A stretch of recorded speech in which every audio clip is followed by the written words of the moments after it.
사랑합니다. 지난주에 마스크를 벗었던 제가 다시 마스크를 착용했습니다. 여러분께서 이미 언론을 통해 보셨겠지만은 혹 지금 제가 마스크를 착용하지 않을 때 교회 안에서 또 다른 목소리가 있을 수 있겠다 싶어서 교회 통합 차원에서 다시 마스크를 착용했습니다. 저나 여러분이나 대한민국 국민으로 또 고향 시민으로서 마땅히 따라야 할 규칙들은 잘 따라서 이 지역에 빨리 안정이 올 수 있도록 노력하는 우리가 되기를 간절히 바랍니다. 제가 지난주에 한스 페터 뒤르라고 하는 교수님의 글을 인용하면서 사람은 고도화된 문명 시대를 사는 것 같지만 사실 사람에게 한 번도 문명이 있었던 적은 없다. 오히려 사람은 짐승이다.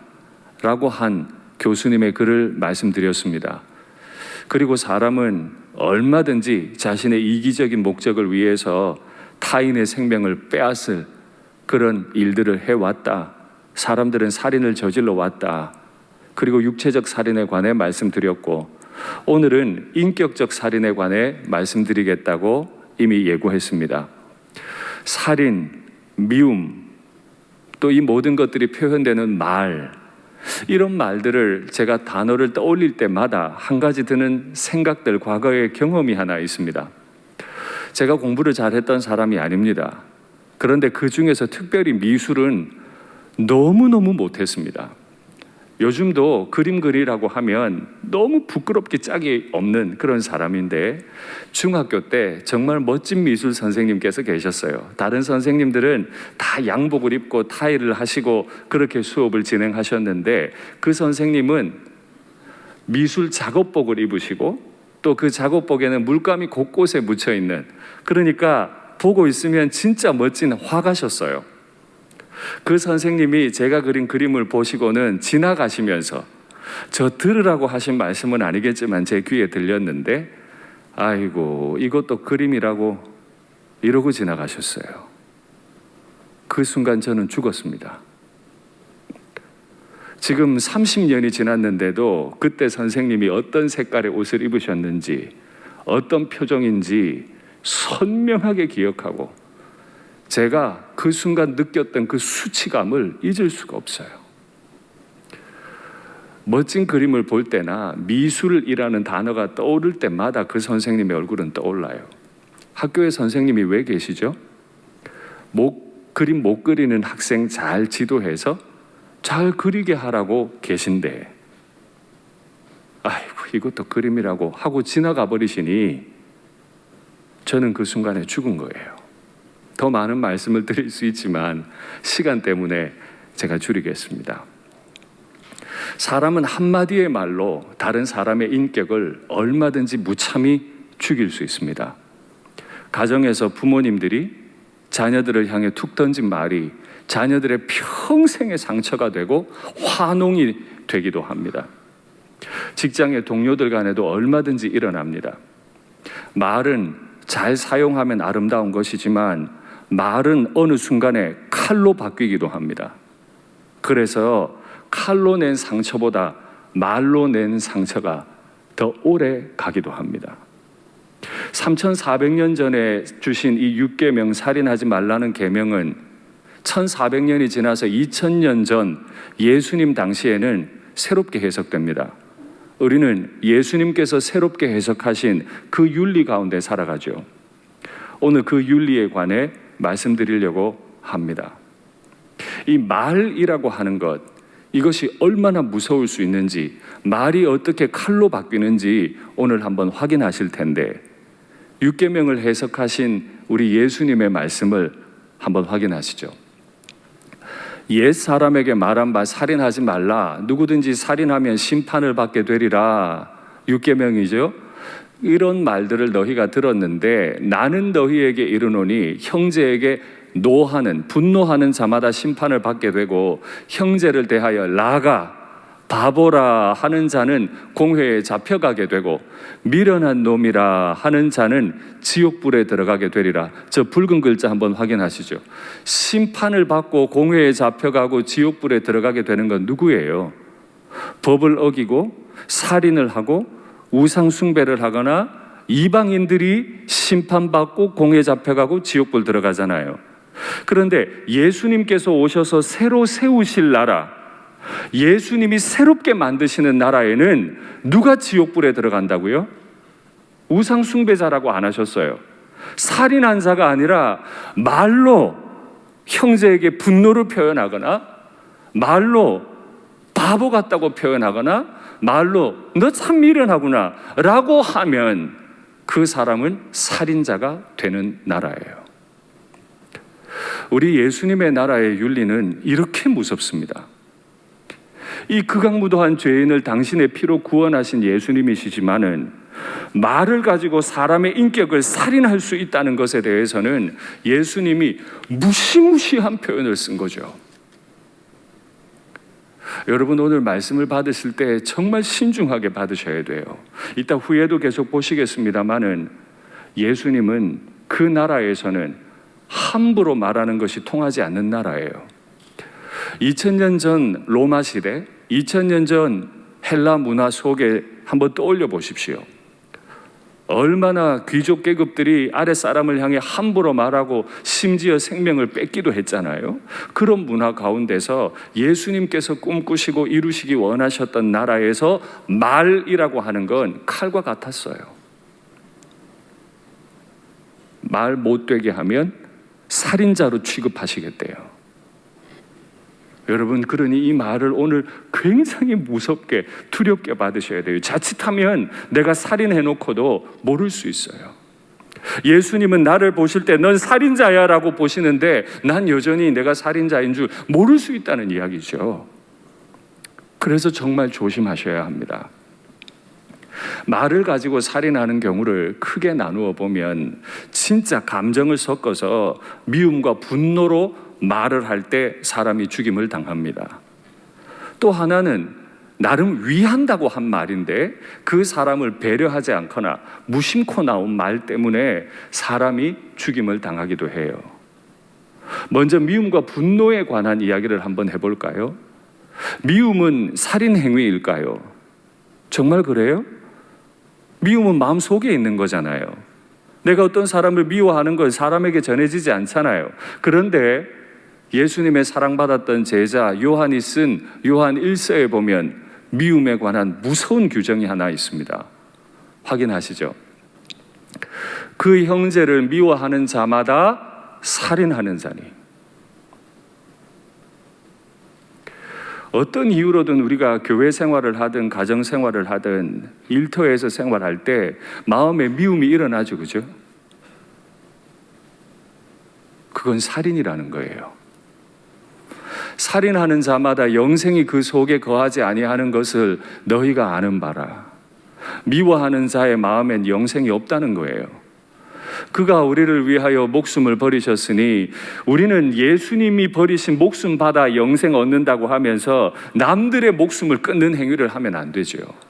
우리가 이로써 사랑을 알고 우리도 형제들을 위하여 목숨을 버리도록 부름받았는데 내 감정 가지고 내 미움과 분노 가지고 그 사람이 실수로 나한테 한 말 가지고 나는 그 사람을 살인하는 일을 할 수 있다는 거예요. 그러면 진짜 말이 살인을 하게 되는 건 맞습니까? 맞습니다. 말이 어떻게 칼로 바뀌는지 한번 야고보서를 통해 확인하시죠. 혀는 곧 불이요 불의의 세계나 우리 지체 중에서 온 몸을 더럽히고 삶의 수레바퀴를 불사르나니 그 사르는 것이 그 불이 지옥 불에서 나느니라. 여러분, 우리가 주님을 사랑한다 말할수록 한 가지 기억하셔야 될 건 내 입 속에 있는 이 세치 혀는 어디서 온 거라고요? 지옥에서 왔다고요. 꼭 기억하셔야 돼요. 여기 강단에서 설교하고 있는 윤상동 목사의 혀나 오늘 말씀을 받으시는 여러분들의 혀나 이 혀는 어디서 왔다고요? 지옥에서 올라와 여기 붙었다고요. 그러니 혀가 움직이면 지옥불이 나온다 생각하셔야 돼요. 예수님 말씀 너무너무 무서워요. 윤상동 목사의 혀가 지옥에서 온 거라니요. 여러 종류의 짐승과 새와 벌레와 바다의 생물은 다 사람이 길들일 수 있고 길들여 왔거니와. 사실 그렇잖아요. 사람들은 힘센 말도 소도 다 길들였어요. 혀는 능히 길들일 사람이 없나니. 그 힘센 소도 말도 다 잡아다 가축으로 만들 수 있는 사람이 자기 입 안에 있는 이 혀는 길들이지 못한다는 거죠. 이런 말씀을 들을 때 여러분 인정하셔야 돼요. 맞다, 나는 아직 내 혀를 못 길들였어 라고 인정하라는 거예요. 쉬지 아니하는 악이요 죽이는 독이, 보십시오, 우리 혀는 지옥에서 온 거라 여기에 독이 다 묻어 있어요.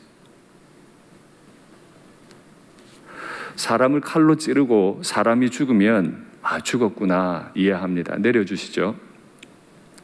그런데 우리 혀에는 독이 묻어 있는데 이 독이 묻은 혀를 가지고 사람을 찌르면 내 앞에서 바로 죽질 않아요.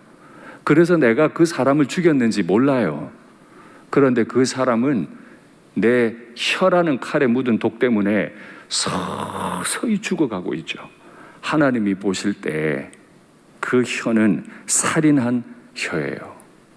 쉬지 아니하는 악이라 그랬잖아요. 여기 이 쉬지 아니한다 하는 이 단어가 야고보서 1장에는 정함이 없다, 딱 규칙적이지 않다라는 뜻으로 번역되어 있습니다. 영어 단어로는 unruly입니다. 무법하다는 거예요. 혀라고 하는 건 기본 자체가 무법해서 함부로 지 마음대로 말하고 다닌다는 거죠. 그러니 3400년 전에 주신 이 6계명을 예수님이 다시 해석하신 그 해석 이후를 살아가는 우리들은 한 가지 적용을 할 때, 이 혀는 지옥에서 왔고 이 혀 끝에는 독이 묻어 있다, 요거 내가 잘못했다가는 사람 죽인 사람으로 하나님은 날 판단하실 수 있다. 그러니 함부로 입 열지 말자. 여러분, 이것이 살인하지 말랍니다. 넓게 갈 거 없이요, 가정 안에서 한번 이야기해 볼까요? 2000년 전에 가족 구성원은 부모와 자녀뿐만 아니라 또 주인과 종의 관계도 있었습니다. 예전에부터 말씀드려 왔기 때문에 여러분 이미 아시지만 2000년 전에 부권이라고 하는 건 상당했습니다. 지난주에도 말씀드렸죠. 로마의 아버지들은 가문의 영광을 위해 존재했습니다. 가문의 영광에 조금이라도 해가 된다면 자식을 그 자리에서 사형시킬 수 있는 것이 부권이었습니다. 가문의 영광을 위해. 그런데 유대의 아버지들은 하나님의 영광을 위해 존재했습니다. 그래서 그 하나님께서 너는 초달을 해라, 그러나 초달을 하더라도 인격이 상하도록 해서는 안 된다. 유대의 아버지들은 늘 인격적이셨죠. 그 모든 시대를 동시대로 살아가고 있었던 사도 바울이 가정에 있는 부모에게 교훈을 하나 주었죠. 확인하시죠. 또 아비들아, 너희 자녀를 노엽게 하지 말고. 2000년 전에 아버지는 가문의 영광을 위해 자식을 죽여버리실 수도 있는데 예수님 믿는 가정의 아비들은 화나게도 만들면 안 돼요. 아이가 화가 난다, 내 말 때문에 화났다, 이건 내가 하나님 앞에서 내가 잘못한 거예요. 화 안 나게 말해야 된다는 거예요. 오직 주의 교훈과 훈계로 양육해라. 네 생각대로 말하지 말고 주님의 말씀 따라 양육해야 한다. 이게 가정에 있는 부모님들이 받으셔야 할 말씀입니다. 물론 이 자리가 자녀들이 주로 있는 자리라면 전 또 다른 말씀으로 자녀들을 권면하겠습니다만은 지금 이 시간은 주로 부모님들이 말씀 받는 시간이죠. 내 말로 자녀를 노엽게 하면서 하나님을 갖다 붙이지 마세요. 자녀들이 하나님을 싫어하는 이유가 될 겁니다. 또 가정 안에는 권위자인 주인이 종을 대하는 태도가 있죠. 2000년 전에 주인은 생사 여탈권을 가지고 있었어요. 그래서 조금이라도 걸리적거리면 그 노예는 가차없이 죽였습니다. 이 노예를 길들이기 위해 주인들이 쓴 방식이 일을 잘해도 때리고 못해도 때리는 거예요. 자꾸 때려야 주인을 두려워하니까요. 잘한다 해주면 얘가 겁을 잃어버려요. 그러니까 옛날 주인들은 계속 때렸어요. 그러니 노예의 마음속에 한 가지 생각이 들죠. 잘해도 맞고 못해도 맞으니까 굳이 주인이 안 보낸 데서 잘할 이유가 없잖아요. 보는 앞에서만 잘하는 것, 그게 바로 노예 근성이잖아요. 잘해도 때리니까 보는 앞에서만 잘하자. 그런 노예들에게 가정생활에 있어서 하나님이 주신 말씀은, 얘들아, 보든지 보지 않든지 네가 무엇을 하든지 주께 하듯 해라. 너의 주님께 하듯 너의 상전을 대해야 한다. 이렇게 말씀하셨거든요. 그런데 그들 주인에 관해서는 오늘 어떻게 말씀하시는지 확인하시죠. 상전들아, 너희도 그들에게 이와 같이 하고, 잘하든 못하든 때리던 상전들에게 이와 같이 주님께 하듯, 노예를 바라볼 때 노예로 보지 말고 주께 하듯 하고. 이게 얼마나 어려운 일이에요. 위협을 그치라. 너 죽여버릴 거야? 이런 말 하지 말라는 거예요. 이는 그들과 너희의 상전이 하늘에 계시고, 네가 상전인 것 같지? 네가 상전인 것 같지? 네 위에 상전이 계셔. 네가 때리는 매, 네가 하는 말을 듣는 노예나 너나 똑같은 상전 한 분을 모시고 있어. 그에게는 사람을 외모로 취하는 일이 없는 줄, 상전이냐 종이냐 이런 것으로 사람을 취하는 일이 없는 줄 너희가 알아야 한다. 일을 위해, 교회를 위해, 가정을 위해 이런 말 하지 말라는 거예요. 네 위에 상전이 계시다는 것만 기억하라는 거죠. 우리의 태도는 정해져야 합니다. 여러분은 왜 상전이 되면, 권력을 가지면 사람의 마음이 자꾸 바뀔까요? 가정에서 부권이라고 하는 건 정말 강력한 것이었다고 말씀드렸습니다. 직장에서도 자꾸 권위가 높아지면 왜 자꾸 태도가 바뀔까요? 교회에서 담임 목사가 되면, 담임 목사가 권력인지는 모르겠습니다만은 담임 목사가 되면 부교육자들에 대해서, 혹은 교회를 오래 다니고 충성하시면서 어떤 중한 직분을 받으면 받을수록 태도가 바뀔 수 있습니다. 정말 주의하셔야 되는데, 이 일에 대해서 작년에 제가 한 논문이 발표된 잡지를 읽었는데 한번 확인해 보시죠. 권력이 뇌에 미치는 영향은 이뿐만 아니다. 이 권력을 가지게 되면 뇌가 바뀌어 버린대요. 근데 많은 영향을 미치는데, 앞에 쭉 설명했고, 권력은 체내 호르몬도 변화시킨다. 권력을 딱 가지는 순간에 몸에 호르몬이 막 변한대요. 되게 신기하죠, 그죠? 테스토스테론, 남성 호르몬은 도파민, 막 즐겁게 만드는 그 물질을, 분비를 촉진하는데, 그 도파민이 막 촉진되면, 비정상적으로 늘어나면 타인에 대한 공감 능력이 떨어질 뿐만 아니라 두려움을 잘 느끼지 못하게 된다. 권력을 잡는 순간 몸에 막 호르몬이 변화가 돼가지고 직원들이 왜 힘이 든지 뭐가 힘이 든지 이해가 전혀 안 되는 거예요. 그러니 입에서 나오는 말이 나 때는 자꾸 이렇게 말을 하는 거죠. 공감이 전혀 안 되니까. 그래서 그들은 자신이 한 횡령, 거짓말, 폭력, 그리고 성적 착취에 대해서도 일관되게 당당하다. 저는 지금 변명해 드리는 겁니다. 권력을 가진 분들을 변명해 드리는 거예요. 그들이 그러고 싶어 그러는 게 아니라 자신도 모르는 사이에 호르몬이 변해서 그렇게 행동한다는 거죠. 그러니 조심해야 된다는 말씀을 드리는 겁니다. 나는 그런 의도가 아니었어요. 그렇죠. 누가 그런 의도로 성적으로 착취를 하고 폭력을 하고 횡령을 하겠어요. 그런데 심리적으로 사람은 어느 정도의 권력을 가지는 순간 저나 여러분 구별할 것 없이 다 호르몬의 변화가 와요. 이 호르몬의 변화 때문에 사람들을 공감하지 못하게 돼요. 서로를 공감을 못하게 돼요. 그리고 내뱉는 말은 아무리 위하는 말이라 하더라도 공감이 안 되고 나온 말이기 때문에 말이 칼로 바뀔 수 있다는 거죠. 그러니 우리는 늘 조심하고 내 혀에 독이 묻었는지 안 묻었는지 꼭 확인하고 또 확인해야 되는 줄 믿습니다. 이제 미움과 분노를 가지고 내 감정을 섞어서 말하는 것 말고, 이게 또 진짜 문제인데, 위한다는 마음은 있는데 상대의 입장을 깊이 배려하지 않거나 무심코 내뱉은 말이 상대의 인격을 어떻게 죽일 수 있는지 여러분 한번 확인하시겠습니다. 이것이 우리 기독교 윤리에 굉장히 중요하죠. 입으로 찬송도 하고 입으로 기도도 하고 입으로 전도도 하는데 입으로 사람을 죽이기도 하니까 사람들은 내 입에서 나온 말을 복음으로 알 거예요. 그걸 교회로 이해할 거예요. 그러니 우리의 입은 잘 다스려져야 되는데, 언젠가 한번 소개도 해드렸고 제자훈련생들 또 우리 교역자들과도 다 한번 읽었던 소설입니다. 2016년에 나온 조남주라고 하는 소설가가 쓴 거죠. 82년생 김지영입니다. 이 책은 참 많은 반향을 불러일으켰어요.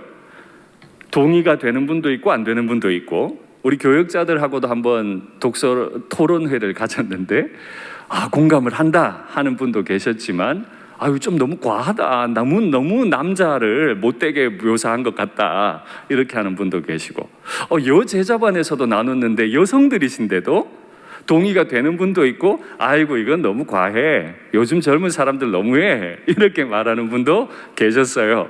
그 모든 것들 다 접어놓으시고 내 일이라 생각하시고, 소설이 제시하고 있는 환경들을 내 일이라 생각하시고 한번 확인해 보시죠. 지금 김지영 씨가 31살에 결혼을 하고 처음 맞는 시아버지 생신 때였어요. 그러니까 결혼한 지 얼마 안 된 거죠. 서울에서 시댁이 있는 부산까지 내려갔는데 생신 때 갔으니까 하루 종일 음식을 했겠죠, 그죠? 점심을 준비하고 먹고 치우는 내내, 지금 제가 빨간색 표시해 놓은 거 명심하셔야 됩니다. 점심을 준비하고 먹고 치우는 내내 어른들은 시댁 어른들입니다.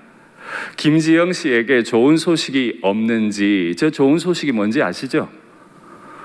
아기 가졌는지, 왜 없는지, 어떤 노력을 하고 있는지 물었다. 결혼한 지 얼마 안 됐다고요. 그리고 대부분 모르는 시고모님들이에요. 아무튼 아기 가졌어 못 가졌어, 아무튼 김지영 씨의 문제로 결론이 나는 듯 했다. 쟤 봐, 빼짝 말라서 아기 가지게 생겼어. 고모님이, 시고모님이 그 김지영 씨의 남편의 어머니, 그러니까 김지영 씨의 시모님이죠.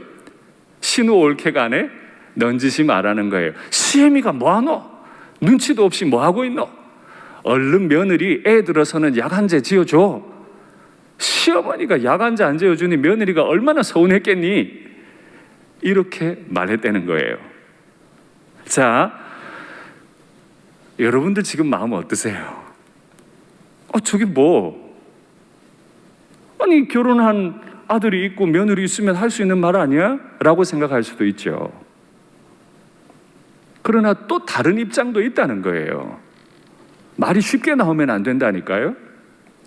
김지영 씨는 저 상황을 어떻게 받아들였는지 한번 볼까요? 조금도 서운하지 않았다. 새 애기 서운했겠다. 시고모가 시어머니께 한 말을 김지영 씨가 들으면서 나 조금도 안 서운한데, 오히려 견딜 수 없는 건 그 순간들이었어.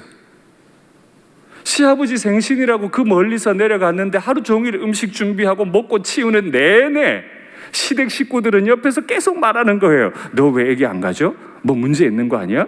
너 너무 날씬하려고 애쓰는 거 아니야? 일 때문에 바빠서 그런 거 아니야? 약이라도 한 잔 해줄까? 좋은 말 다 했어요, 그죠? 상황 분석도 다 했어요. 김지영 씨 자신은 난 충분히 건강해요, 약은 필요 없어요. 가족 계획은 처음 보는 친척들이 아니라 남편과 둘이 하겠다고 말하고 싶었다. 젊은 세대기 어른들 앞에서 그 얘기 들을 때 얼마나 민망하고 부끄럽고 문제 있는 여자가 될 때 얼마나 위축되겠어요.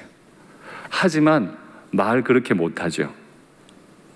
되바라진 아이가 되니까 아니에요, 괜찮아요 라고 말밖에 할 수 없었다. 이쯤에서 여러분들께 묻겠습니다.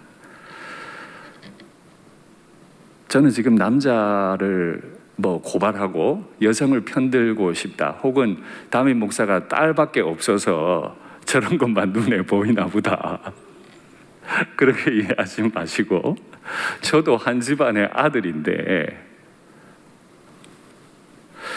여러분 저런 대화를 보실 때 마음이 어떠세요? 너무 김지영이 예민한 거 아니야? 그냥 받아 넘기면 되는 거 아니야? 아니 어른들이 좋은 의도로 한 말이지 내가 독을 사준대 약을 사준대지?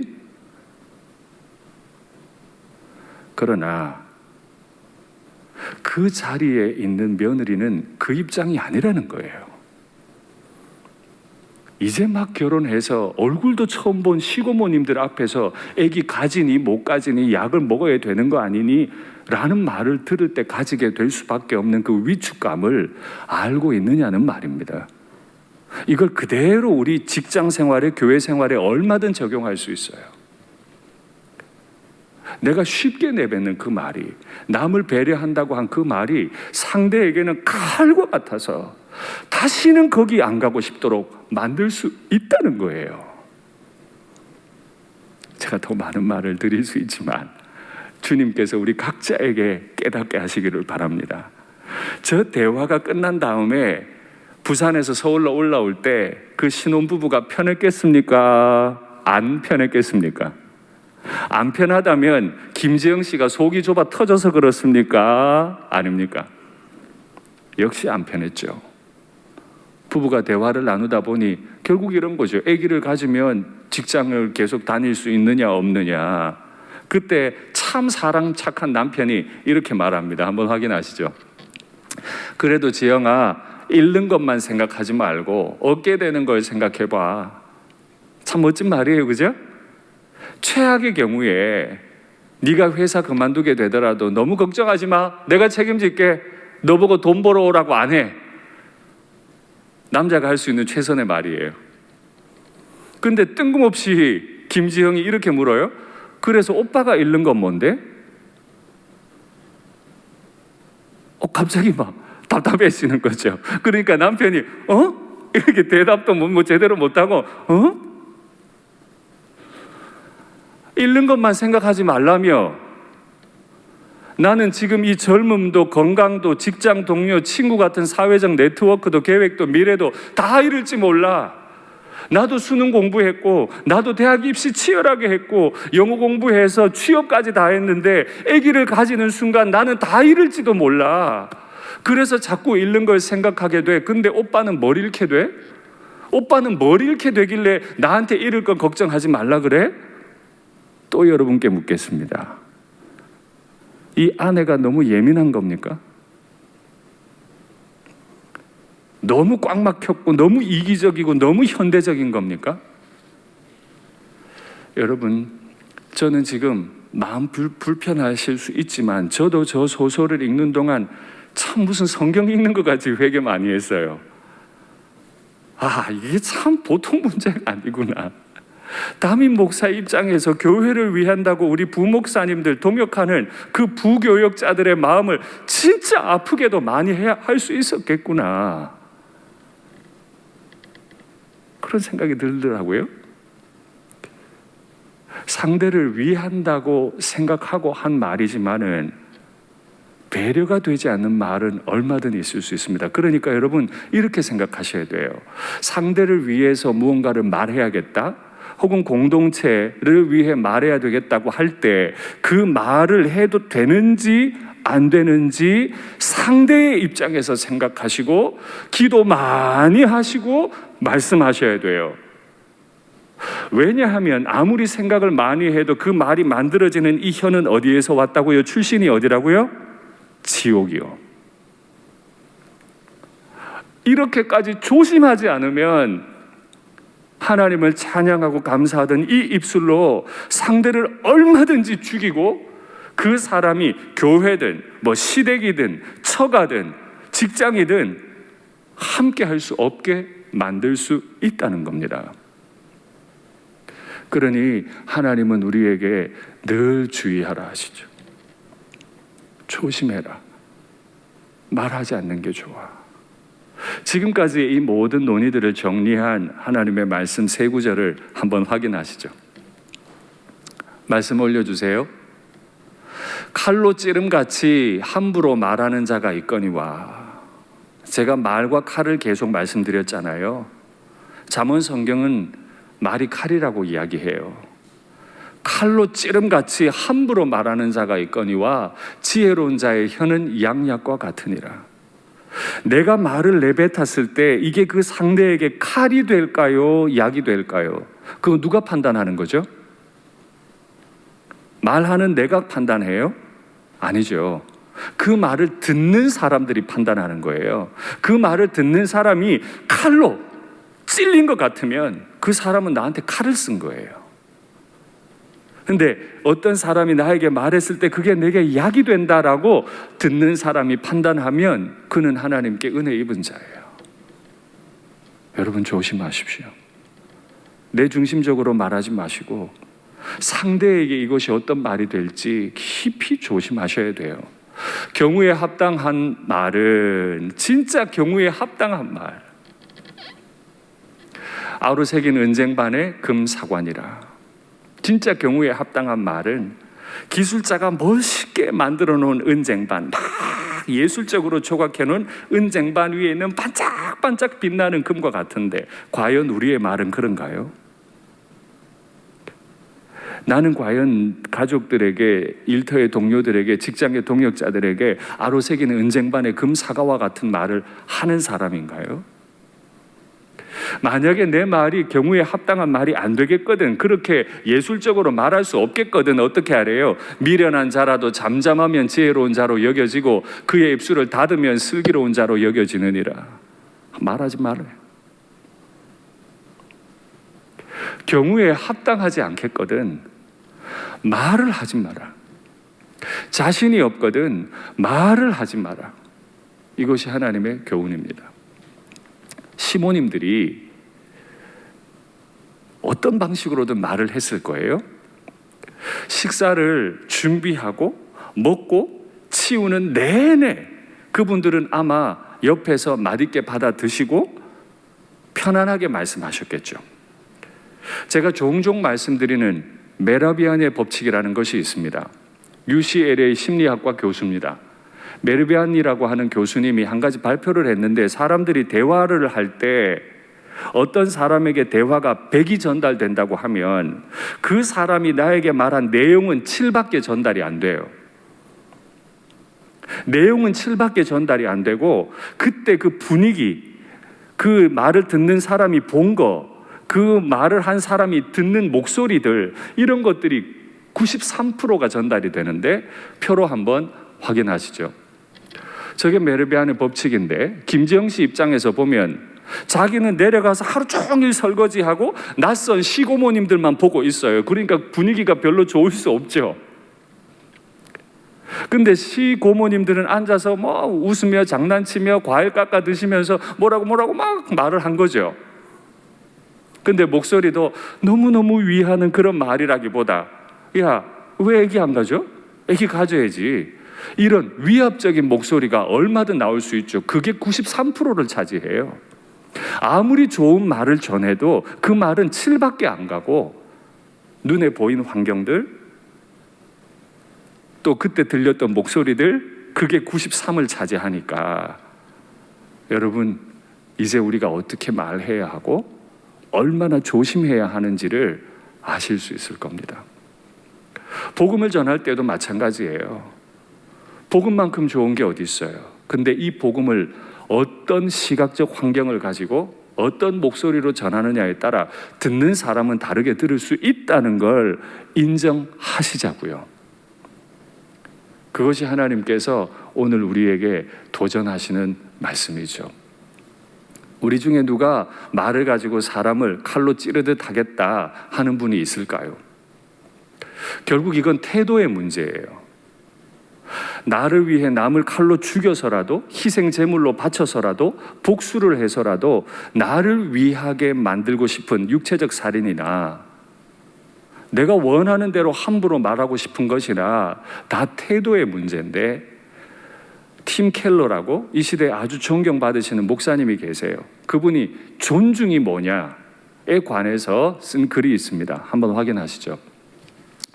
존중은 동의와 같은 말이 아니지만 존중한다고 반드시 모든 일에 동의를 해야 된다는 뜻은 아니라는 거예요. 반대가 있을 수 있어요. 그러나 만약에 그를 존중한다면 의견을 달리하는 방식도 달라진다. 존중하는 태도를 가지고 상대를 대하면 의견을 달리하는 태도가 달라진다는 거예요. 다른 사람을 존중한다면서 모욕하거나 묵살하거나 경멸적 행동으로 그를 제압하려는 마음을 품을 수 없다. 부모가 자식의 인생을 존귀히 여기면 묵살하거나 경멸해서 제압하려는 마음으로는 말할 수 없다는 거예요. 아무리 2000년 전에 주인이라 할지라도 그가 그리스도인이고 그가 죽게 대하듯 자신의 종을 대한다면 경멸하거나 묵살하는 태도, 제압하려는 마음을 가지면 안 된다는 거예요. 아무리 담임 목사여도 부교역자를 경멸하거나 모욕하거나 제압하려고 하면 안 된다는 거예요. 교회 아무리 어른이고 중직자여도 그 누구를 경멸하거나 묵살하거나 제압하려는 마음을 가지면 그는 존중하는 사람이 아니에요. 상대를 존경하는 것은 상대의 태도에도 달려 있습니다만은 존경하지 않더라도 존중은 하셔야 돼요. 그것이 우리의 부르심입니다. 내 노예라 할지라도 그 노예에게 인권을 주신 하나님을 존중하는 마음으로 그 노예를 존중하고 내 아내, 내 남편 존중하고 내 아이들을 존중하고 연로하셔서 복지의 대상이 되시는 우리 어른들을 존중하는 태도를 우리는 가져야 합니다. 우리 예수님께서는 죄인을 존중하셨어요. 가늠하다 현장에서 잡혀온 여인을 보고 나도 너를 정죄하지 아니하노니, 가늠하다 현장에서 잡혀 돌에 맞아 죽어야 될 여자에게도 나는 너를 정죄하지 아니하노니, 주님은 그 여인을 존중하셨어요. 죄인인데도 존중하셨어요. 가서 다시는 죄를 짓지 말라. 죄를 지었지만 난 널 존중해. 그러니 이제 죄 짓지 마라. 예수님을 모른다고 그렇게 여러 번이나 부인하고 떠나버렸던 베드로에게 와서 조반을 먹으라. 당신의 식탁에 초대해 주셨죠. 이것이 말이 사람을 살리는, 말이 약이 되는, 말로 사람을 품는 방법이죠. 말씀을 맺겠습니다. 우리의 혀는 지옥에서 왔습니다. 진짜 성령 충만하지 않으면, 진짜 조심조심 말하지 않으면 얼마든 내 마음에 좋고 내 방식에 편안한 그 말이 상대에게는 무시무시한 잘 드는 칼과 같이 찔릴 수 있고, 그것이 마음에 화농이 돼서 평생 고생하게 만들 수 있습니다.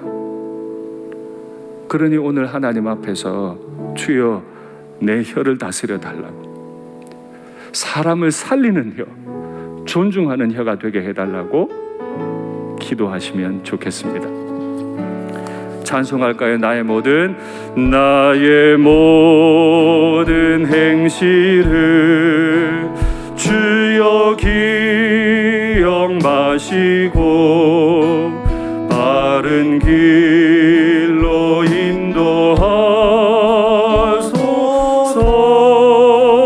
기쁠 때나 슬플 때, 기쁠 때나 슬플 때 나와 동행하시며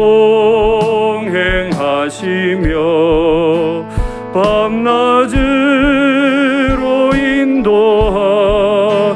한 번 더 1절을 마음 담아 내 언행을 생각해 보십시다. 나의 모든 행실을 주여 기억 마시고 바른 길로 인도하소서. 기쁠 때나 슬플 때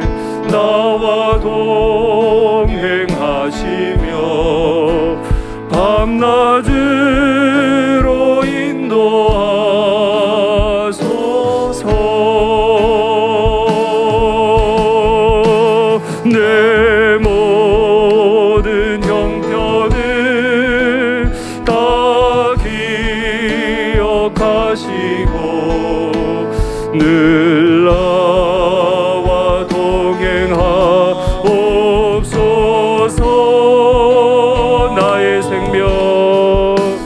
나의 생명 주 앞에 남김없이 드리니 주여 나를 지켜주소서.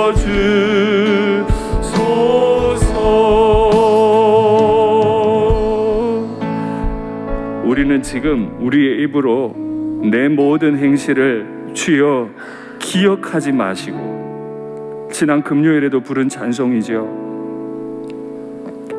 내가 한 못난 건 기억하지 말아달라고 기도하면서 내 어려운 형편은 다 기억해달라고 기도합니다.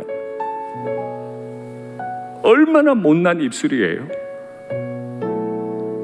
내 잘못은 기억하지 말라 그러고 내 힘든 건 기억해달라 그러고.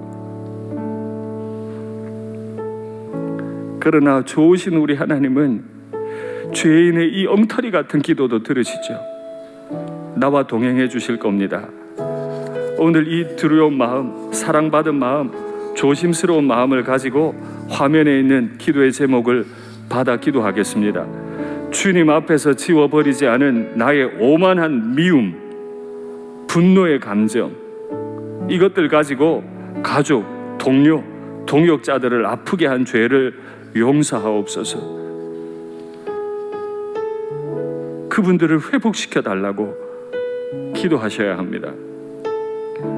주님께서 말씀으로 극심한 죄인을 품으시고 치유하셨듯 나 또한 사랑과 지혜의 말로 사람을 품고 살리는 자 되게 하옵소서. 지옥에서 올라온 이 혀를 잘 단속해야 돼. 명절 기간에 모든 성도들의 가정이 즐겁고 행복하고 관계가 회복되고 성숙해야 할 텐데 많이 조심스러울 겁니다. 이 말씀을 들으시고 나면 내가 어떻게 행동해야 되나 싶으실 겁니다. 그것이 주의 뜻입니다. 그분들이 착한 그리스도인들이에요.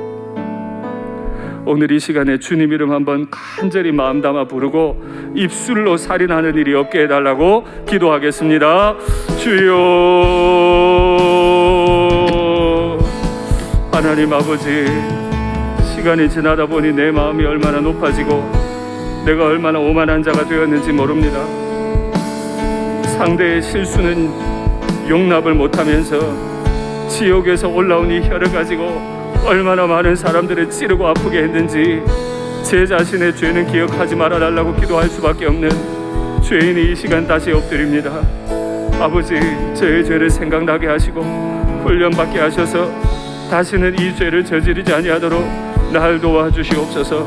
내 말로 나의 아내, 나의 남편을 아프게 한 것 용서하옵소서. 내 말로 내 자녀들과 부모님을 아프게 한 것을 주여 용서해 주시옵소서.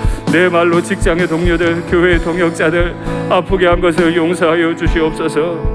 아버지, 아무리 거룩한 말을 갖다 붙여도, 아무리 하나님을 위하고 교회를 위한 일이라 갖다 붙여도 담임 목사로서 해야 할 말과 하지 말아야 할 일들을 잘 구별할 수 있도록 주님 저에게 지혜 주시고 은혜 베풀어 주시기를 간절히 원합니다.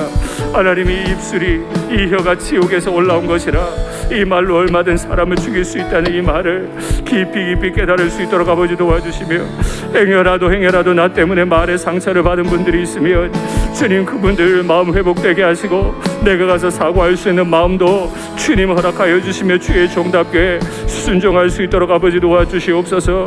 아버지 간절히 간구합니다. 주님께서 정말 아름다운 말로, 품으시는 말로, 약이 되는 말로 죄인을 세워주셨는데 하나님, 나는 사람들의 죄인이라며 잘못했다며 얼마나 편을 가르고 사람을 잘라버렸는지 모릅니다. 이제라도 그 죄인을 너그럽게 받아들이셨던 예수님 따라 우리도 서로 용납하고 받아들이는 믿음의 공동체, 가정 공동체가 될 수 있도록 아버지 도와주시옵소서. 일터에서 원한 맺힌 것들 말로 풀지 않으며 오히려 말로 양약이 되게 다스려갈 수 있도록 아버지 도와주옵소서. 명절이 기쁨이 되고 명절이 쉼의 시간이 될 수 있도록 우리를 도와주시옵소서. 사랑의 하나님 아버지, 거룩하시되 한 번도 저희의 마음을 칼로 찔러 화농지게 한 일이 없으신 하나님임을 믿습니다. 우리를 사랑하셔서 이 죄인을 정죄하지 않으신다고 십자가로 대신 자신이 피 흘리심을 믿습니다. 이제 지옥에서 올라온 것 같은 이 혀를 잘 다스릴 수 있도록 주님 나를 도와주시고, 내 이 혀를 가지고 사람을 살인하는 일이 없도록, 주님 마음 아프게 하는 일이 없도록 우리를 도와주시옵소서. 내 혀로 사람을 살리도록 아버지 도와주시옵소서. 주 예수님 이름으로 기도하옵나이다. 아멘.